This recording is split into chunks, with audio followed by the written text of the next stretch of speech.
എല്ലാരും കൈയൊഴിഞ്ഞു. എൻ്റെ അപ്പനും അമ്മയും കൂടെ 6 പ്രാവശ്യമാണ് സൂയിസൈഡ് അറ്റംപ്റ്റ് നടത്തിയത്. കുപ്പിച്ചിലിടിച്ച് പൊട്ടിച്ച് ചോറിന്റെ ഉരുള വെച്ച് വിടുങ്ങാൻ നോക്കി, ഫ്യൂരിഡാൻ വിഷം കുടിക്കാൻ നോക്കി, കെട്ടിത്തൂങ്ങി കയറോടെ കണ്ടിച്ച് താഴെ ഇട്ടു. എനിക്ക് 2 അനുജത്തിമാരുണ്ട്. അവരെ ഒക്കത്ത് വെച്ച് കെട്ടി വെള്ളത്തിൽ ചാടാൻ വേണ്ടി പോയി വീട്ടിൽ നിന്ന് 6 ആത്മഹത്യകൾ വഴിമാറിയ വീട്ടിൽ എല്ലാരും കൈവിട്ട് സ്വന്തം വീട് പൊളിച്ചു വിറ്റു. ഞാൻ ഇച്ചിരി നാട്ടുഭാഷ ഉപയോഗിക്കും. ഉത്തരവും കഴുക്കോലും മോന്തായവും പൊളിച്ചു വിറ്റു. വെട്ടുകല്ല് പൊട്ടാതെ ഞങ്ങൾ അടർത്തി വിറ്റു. അന്ന് തറപ്പാട്ടിലിടുന്നത് പൂഴിമണ്ണല്ല, സ്വർണം നിറമുള്ള ആറ്റുമണ്ണ് ഞങ്ങൾ കൊട്ടയ്ക്കകത്ത് കോരി വിറ്റു.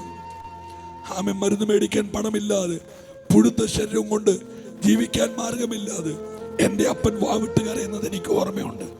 നിങ്ങളൊന്ന് ആലോചിച്ച് നോക്കി. മുടിഞ്ഞു കിടക്കുന്നവന് ജാതിയില്ല, മതമില്ല. ഏതെങ്കിലും ഒരുത്തൻ നന്നായാൽ അന്നേരം ആളുകളെല്ലാം എഴുന്നേൽക്കുകയാണ്. അല്ലെങ്കിലും വെട്ടാനല്ലേ ബുദ്ധിമുട്ട്, ഏലായിട്ട് വണ്ടിയെ കയറ്റാൻ എളുപ്പമല്ലേ. കോട്ടയം കാരിത്താസ് ആശുപത്രി എൻ്റെ അപ്പനെ ഉപേക്ഷിക്കുന്നു. 18ാമത്തെ ദിവസം ആശുപത്രി വിട്ട് വീട്ടിൽ വന്നു. നെറുകയിലെ മുടി മുതൽ കാലിൻ്റെ അടിവെള്ളയിലെ തൊക്ക് വരെ പഴുത്തു പുഴുത്തു വീങ്ങി വീർത്ത് വൃണങ്ങളായി പഴുപ്പും ചലമൊടുങ്ങുന്ന നാസാരന്ധ്രങ്ങൾ, മൂക്ക് തുളച്ചു കയറുന്ന കഠിനമായ ദുർഗന്ധത്തിന് അടിമയായി എൻ്റെ അപ്പനെ വീട്ടിൽ കൊണ്ടുവന്നു. അപ്പൻ്റെ സഹോദരങ്ങൾ 3, അമ്മയ്ക്ക് സഹോദരങ്ങൾ 4. ആരും തിരിഞ്ഞു കയറാതെയായി. ഇന്ന് രാത്രി എഴുതി വെച്ചു, സൗന്ദര്യമുള്ളവന് ചേട്ടനുണ്ട്, അനിയനുണ്ട്, അളിയനുണ്ട്, അപ്പാപ്പനുണ്ട്. കാശുണ്ടോ, വീടുണ്ടോ, വണ്ടിയുണ്ടോ, നിനക്ക് ബന്ധങ്ങളുണ്ട്. തകർന്നവന് ചേട്ടനില്ല, തകർന്നവൻ അളിയനില്ല, തകർന്നവൻ അനിയനില്ല.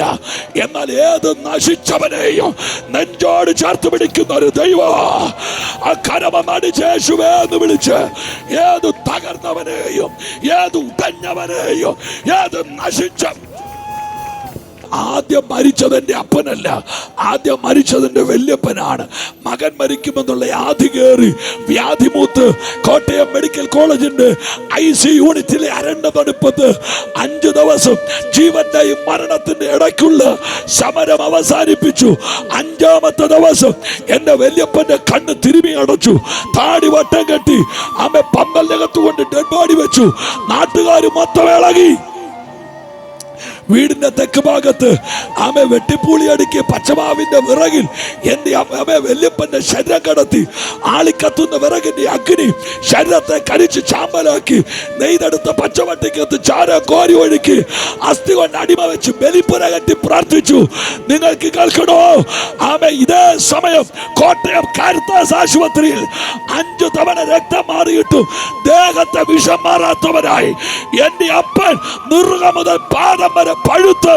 അല്ലയോ നാട്ടുകാരെ, ഇന്ന് രാത്രി എഴുതി വെച്ചോ,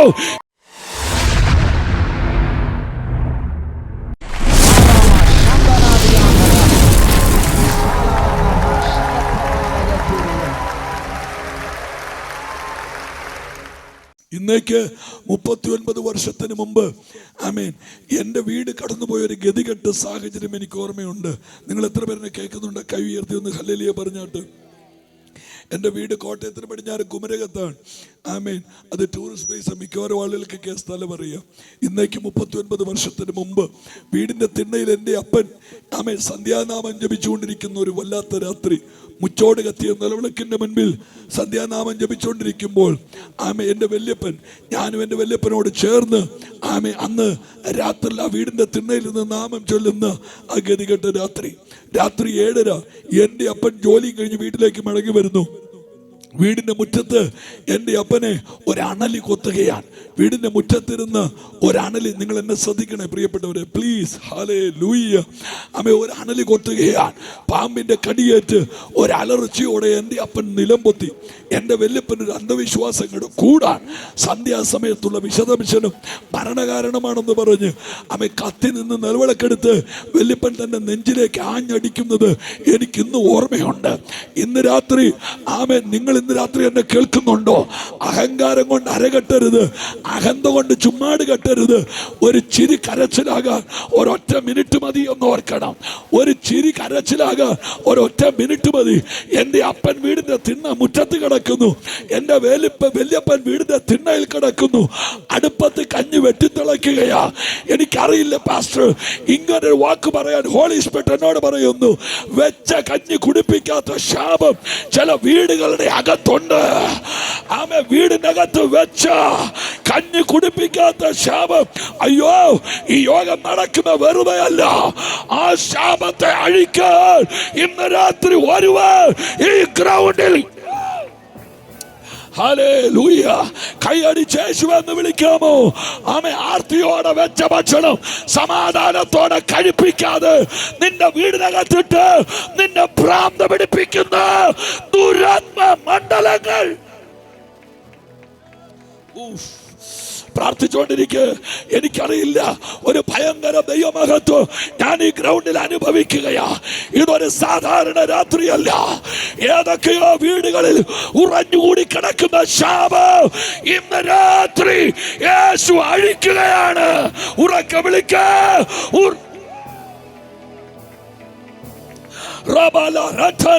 ദൈവദാസന്മാരുണ്ടോ? അവർ ഒരുമിച്ച് ദൈവത്തെ സ്തുതിക്ക്. ഇന്ന് രാത്രി നിങ്ങൾ ഈ പന്തലിരിക്കുമ്പോൾ ചില വീടുകളിൽ യേശു കയറുകയാ.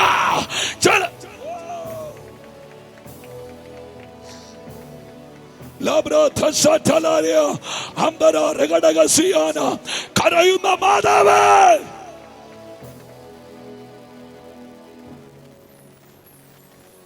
ഹല്ലേലൂയ. പാമ്പിന്റെ കടിയേറ്റ് എൻ്റെ അപ്പൻ നിലംപൊത്തി. അപ്പനെ കോട്ടയം കാരിത്താസിൽ അഡ്മിറ്റ് ചെയ്തു. എൻ്റെ വല്യപ്പനെ കോട്ടയം മെഡിക്കൽ കോളേജിൽ അഡ്മിറ്റ് ചെയ്തു. പാമ്പ് കടിച്ചത് എൻ്റെ അപ്പനെയാ, വിഷം കയറിയത് എൻ്റെ അപ്പൻ്റെ ദേഹത്താ.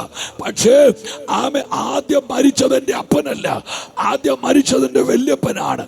മകൻ മരിക്കുമെന്നുള്ള ആധി കയറി വ്യാധി മൂത്ത് കോട്ടയം മെഡിക്കൽ കോളേജിന്റെ IC യൂണിറ്റിലെ അരണ്ട തണുപ്പത്ത് 5 ദിവസം ജീവന്റെയും മരണത്തിന്റെ ഇടയ്ക്കുള്ള സമരം അവസാനിപ്പിച്ചു. 5ാമത്തെ ദിവസം എന്റെ വല്യപ്പന്റെ കണ്ണ് തിരുമി അടച്ചു, താടി വട്ടം കെട്ടി പന്തലിനകത്ത് കൊണ്ട് ഡെഡ് ബോഡി വെച്ചു. നാട്ടുകാർ മൊത്തം ഇളകി. വീടിന്റെ തെക്ക് ഭാഗത്ത് വെട്ടിപ്പൂളി അടുക്കിയ പച്ചമാവിന്റെ വിറകിൽ എന്റെ വല്യപ്പന്റെ ശരീരം കടത്തി. ആളിക്കത്തുന്ന വിറകിന്റെ അഗ്നി ശരീരത്തെ കരിച്ച് ചാമ്പലാക്കി. നെയ്തെടുത്ത പച്ചവട്ടിക്കകത്ത് ചാര കോരി ഒഴുക്കി അസ്ഥി കൊണ്ട് അടിമ വെച്ച് ബലിപ്പുര കെട്ടി പ്രാർത്ഥിച്ചു. നിങ്ങൾക്ക് കേൾക്കണോ? ഇതേ സമയം കോട്ടയം കാരിത്താസ് ആശുപത്രിയിൽ 5 തവണ രക്തം മാറിയിട്ടും ദേഹത്തെ വിഷം മാറാത്തവനായി എന്റെ അപ്പൻ നിറുക മുതൽ പാദം വരെ പഴുത്ത്. അല്ലയോ നാട്ടുകാരെ, ഇന്ന് രാത്രി എഴുതി വെച്ചോ, എടാ, യേശു ഒരുത്തനെ തൊട്ടാൽ യേശുവിനല്ലാതെ അവനെ നേരെയാക്കാൻ പറ്റില്ല. ഹല്ലേലൂയ. എല്ലാ തവണയും ഈ ഗ്രൗണ്ടിൽ യോഗമുണ്ടായിരിക്കാം, എല്ലാ വർഷവും യോഗമുണ്ടായിരിക്കാം. എനിക്കത് അറിയണ്ട. നിങ്ങൾ പ്രാർത്ഥിച്ചുകൊണ്ടിരിക്കുക. ഇന്ന് രാത്രിയിൽ വെറുതെയല്ല, ചില വീടിനകത്ത് യേശു ഇന്ന് രാത്രി കയറുകയാ.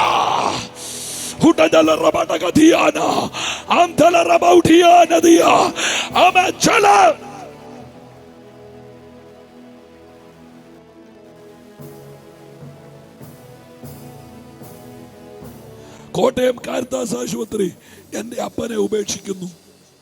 18ാമത്തെ ദിവസം ആശുപത്രി വിട്ട് വീട്ടിൽ വന്നു. നെറുകയിലെ മുടി മുതൽ കാലിൻ്റെ അടിവെള്ളയിലെ തൊക്ക് വരെ പഴുത്തു പുഴുത്തു വീങ്ങി വീർത്ത് വൃണങ്ങളായി പഴുപ്പും ചലമൊടുങ്ങുന്ന നാസാരന്ധ്രങ്ങൾ, മൂക്ക് തുളച്ചു കയറുന്ന കഠിനമായ ദുർഗന്ധത്തിന് അടിമയായി എൻ്റെ അപ്പനെ വീട്ടിൽ കൊണ്ടുവന്നു. അപ്പൻ്റെ സഹോദരങ്ങൾ 3, അമ്മയ്ക്ക് സഹോദരങ്ങൾ 4. ആരും തിരിഞ്ഞു കയറാതെയായി. ഇന്ന് രാത്രി എഴുതി വെച്ചു, സൗന്ദര്യമുള്ളവന് ചേട്ടനുണ്ട്, അനിയനുണ്ട്, അളിയനുണ്ട്, അപ്പാപ്പനുണ്ട്. കാശുണ്ടോ, വീടുണ്ടോ, വണ്ടിയുണ്ടോ, നിനക്ക് ബന്ധങ്ങളുണ്ട്. തകർന്നവന് ചേട്ടനില്ല, തകർന്നവൻ അളിയനില്ല, തകർന്നവൻ അനിയനില്ല. എന്നാൽ ഏത് നശിച്ചവനെയും നെഞ്ചോട് ചേർത്ത് പിടിക്കുന്ന ഒരു ദൈവം. ആ കരമടിച്ചേശുവേ എന്ന് വിളിച്ച് ഏത് തകർന്നവനെയും, ഏത് ഉടഞ്ഞവനെയും, ഏത് നശിച്ച യേശുവേ എന്ന് വിളിക്ക്. ഈ അന്തരീക്ഷത്തിൽ അവന്റെ ശബ്ദം കേൾക്കട്ടെ. യേശുവേ എന്ന് വിളിക്ക്. അവൻ ഇന്ന് രാത്രി ഏത് ഉടഞ്ഞവനെയോ ഏത് തകർന്നവന്റെ വീട്ടിലും വരാൻ മനസ്സുള്ള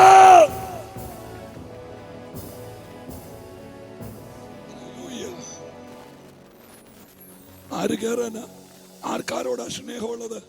ആർക്കാരോടാ ബന്ധമുള്ളത്? കേരളത്തിൽ കുടുംബ കോടതി 28, ഒരു വർഷം നടക്കുന്ന ഡിവോഴ്സ് 50,000. അമ്മ എന്തോ ഒരു ആർഭാടത്തോടെ കല്യാണം നടത്തുന്നത്. എന്നിട്ടെന്താ ഇവിടെ കുടുംബങ്ങൾ പിടിച്ചു നിൽക്കാത്തത്? എന്തുകൊണ്ടാണ് ഭാര്യ ഭർത്തൃബന്ധങ്ങൾ ഇവിടെ ഉറച്ചു നിൽക്കാത്തത്?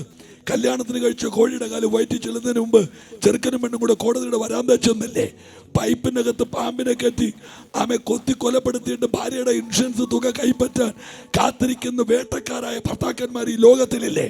സൈനൈഡിട്ട് ചായ കൊടുക്കുന്ന ജോളിമാരെ പോലുള്ള ഭാര്യമാർ ഈ ലോകത്തിലില്ലേ? വെറ്റിക്കോട്ടിടുന്ന കൊച്ചിനും ചട്ട കൊടുക്കുന്ന അമ്മയ്ക്കും വിശ്വസിച്ച് പുറത്തിറങ്ങാൻ കഴിയാതെ മാംസദാഹികളായ നരാധമന്മാർ ഈ തെരുവോരങ്ങളെ നക്കി തുടയ്ക്കുമ്പോൾ ഇവിടെ ആർക്കാരോടാണോ സ്നേഹം? ആർക്കും ആരോട് സ്നേഹമില്ല. മുഖം മൂടി വെച്ച കള്ള ചാബല്യമുള്ള വേട്ടക്കാരി ലോകത്തിൽ ഇറങ്ങി നടക്കുമ്പോൾ ഇന്ന് രാത്രി പുസ്തകം പ്രസംഗിക്കാൻ എനിക്ക് ധൈര്യം ഉണ്ടോ? കള്ളമില്ലാത്തൊരു സ്നേഹം, കാപട്യമില്ലാത്തൊരു സ്നേഹം. ആ കയ്യൊന്ന് ഉയർത്തി പറയാമോ? കള്ളമില്ലാത്തൊരു സ്നേഹം, കാപട്യമില്ലാത്തൊരു സ്നേഹം.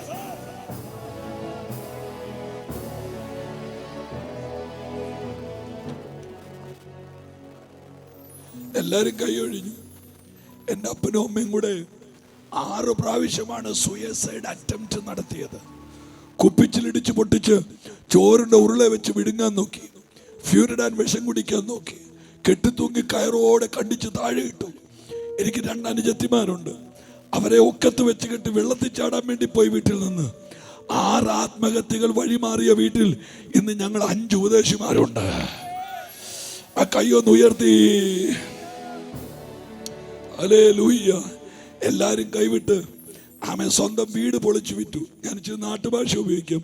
ഉത്തരവും കഴുക്കോലും മോന്തായവും പൊളിച്ചു വിറ്റു. വെട്ടുകല്ല് പൊട്ടാതെ ഞങ്ങൾ അടർത്തി വിറ്റു. അന്ന് തറപ്പാട്ടിലിടുന്നത് പൂഴിമണ്ണല്ല, സ്വർണം നിറമുള്ള ആറ്റുമണ്ണ്. ഞങ്ങൾ കൊട്ടയ്ക്കകത്ത് കോരി വിറ്റു.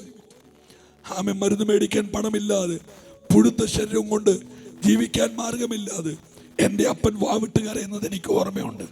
നിങ്ങളൊന്ന് ആലോചിച്ച് നോക്കി. മുടിഞ്ഞു കിടക്കുന്നവന് ജാതിയില്ല, മതമില്ല. ഏതെങ്കിലും ഒരുത്തൻ നന്നായാൽ അങ്ങനെ ആളുകളെല്ലാം എഴുന്നേൽക്കുകയാ. അല്ലെങ്കിലും വെട്ടാനല്ലേ ബുദ്ധിമുട്ട്, ഏലായിട്ട് വണ്ടിയെ കയറ്റാൻ എളുപ്പമല്ലേ?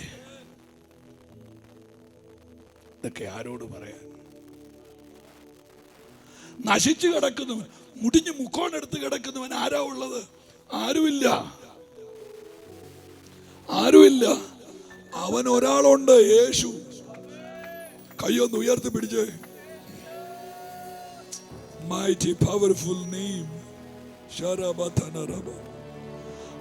ആത്മഹത്യകൾ വഴിമാറിയിട്ട് മരിക്കാൻ കാത്തു കെട്ടിക്കിടന്ന എൻ്റെ അപ്പനെ 2 സുവിശേഷകന്മാർ വന്നൊരു കസേരയിലിരുത്തി ചുവന്നുകൊണ്ട് പ്രാർത്ഥനയ്ക്ക് പോയി. അന്ന് രാത്രി എൻ്റെ അപ്പനെ യേശു തൊട്ടു.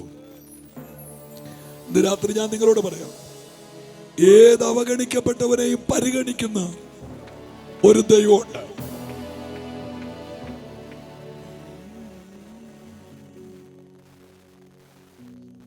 അത് ഞാൻ പ്രസംഗിക്കുന്ന യേശുവാണ്.